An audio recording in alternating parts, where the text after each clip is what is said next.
Hi guys, it's Mike. Today I'm back with a Christmas card in the Every Week a Christmas card series, and actually I made two in the video. Yeah, this is number 2.5. These are the cards I made, and I used Marianne Design and Karin Joan products. And I'm measuring the middle because I'm going to die cut Kerst, which means Christmas. Kerstmis. Christmas, kind of the same, isn't it? But I wanted it in the middle because I can also use the negative if I'm careful and just not winging where I die cut. But it wasn't really in the middle because the T is, narrower than the others, and anyway, you can still use it. You can use it as a mask, as a stencil, and ink blend through it as well, instead of just using it as a window panel. I'm also using this Marianne Design Christmas Village, and that is LR0284.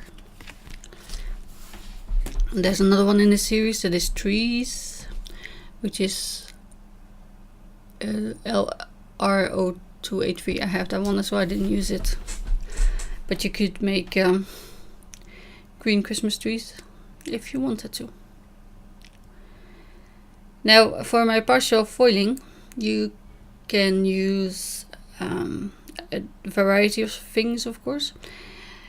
I have the Decofoil pen or marker, but that nib is very straight, and you can use the spray from the reactive mist from Heidi Swap, but if you spray it you get, well, quite a big area. So I'm just using a really old gnarly brush because I want that distressed look.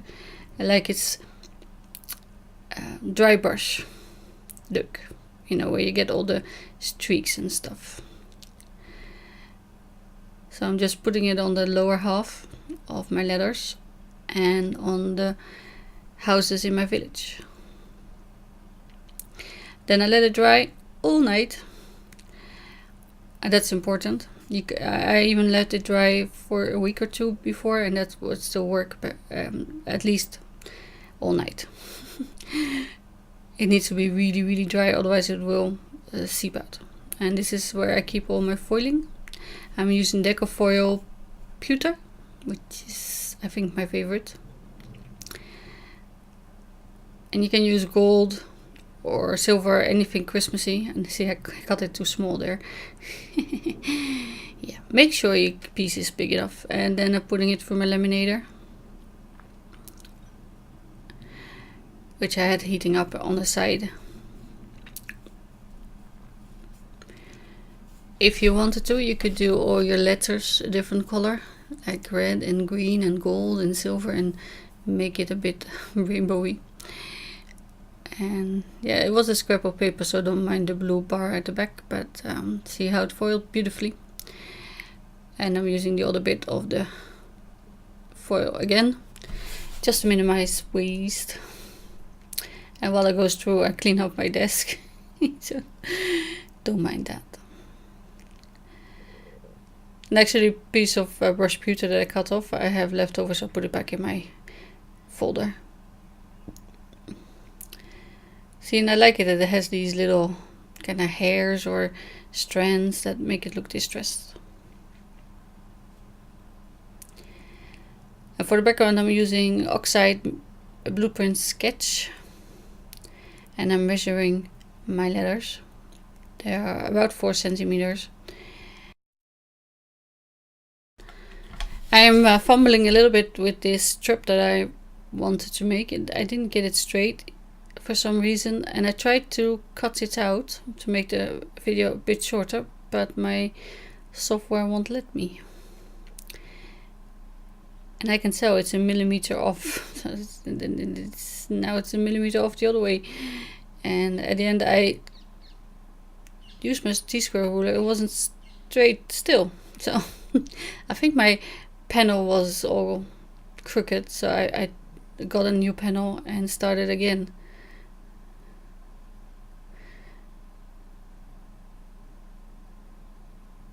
See,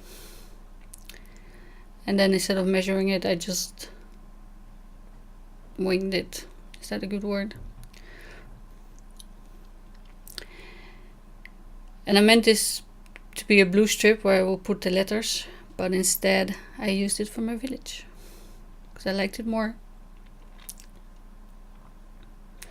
I'm using my ink blending tool, but if you want just an even coverage, you can just swipe it like this and then spread out the extra ink. It leaves a bit of a wet, area, and then that pulled off my masking tape, so I'm ink blending a little bit more. And because I didn't really intend to use it for my village, I didn't measure where the village was, so I had to ink blend a little bit at the bottom as well, a little bit more. And you will see. And I also have Brush Pewter Distress Ink Spray and white for snow, which I thought, would go well with the foiling. So I'm just using the nozzle end straw bit for some splattering.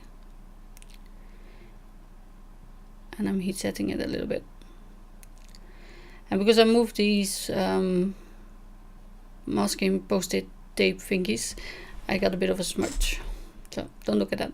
You see, I think that would look nicer than my letters. And then there's a little bit of a dip in the village where I need to put some more ink blending. But this is how I meant to look it first.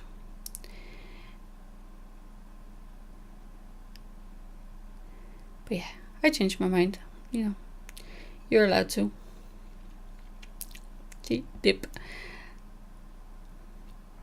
So I'm just going over it a little bit. Again, it will even out. So that's okay. You won't see it anymore. And then I thought I was gonna use Christmas. Or Merry Christmas. We wish you Merry Christmas, but Christmas fits better on landscape cards.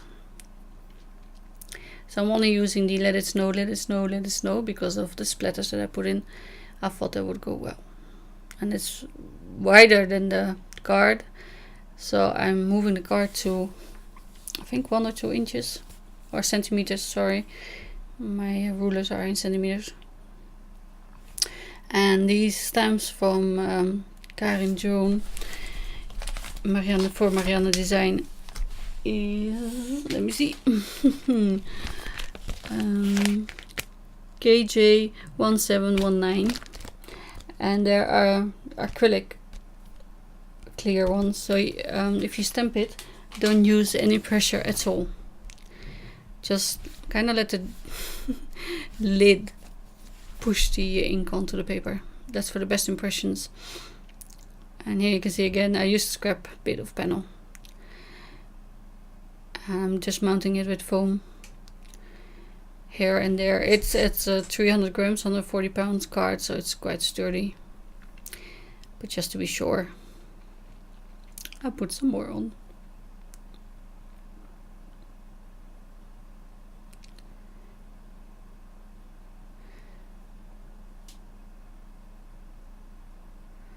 And then I just line it up.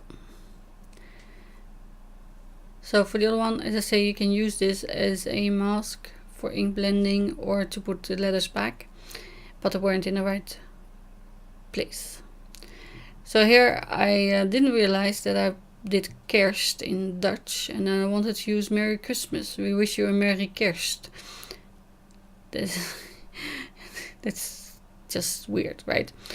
So I pulled out another Karin Joan set in the end, which is from the gift wrapping series, and that's KJ1717. That's in Dutch. And here I'm still using the blueprint sketch for my letters instead of a background. And again, you can do this in red or green or yellow, or I think red and green and blue is very Christmassy, isn't it? So, and it goes well with the brush pewter, I think. So to line this up, I'm trying to get this straight again. I had a bit of a trouble this morning getting things straight. Probably was too early, but yeah, there you go. Is it straight? Yeah, it's straight. And then I'm mounting this with foam. Again, I wanted to cut these bits out, but my software won't let me. I don't know why, and I don't want to ruin the footage, so I'll just talk a little bit more. So I thought about this series, every week a Christmas card, or if you make one each week from now on, you will have about 20-25 at the end, especially if you make 2 a video, but that's just a bonus.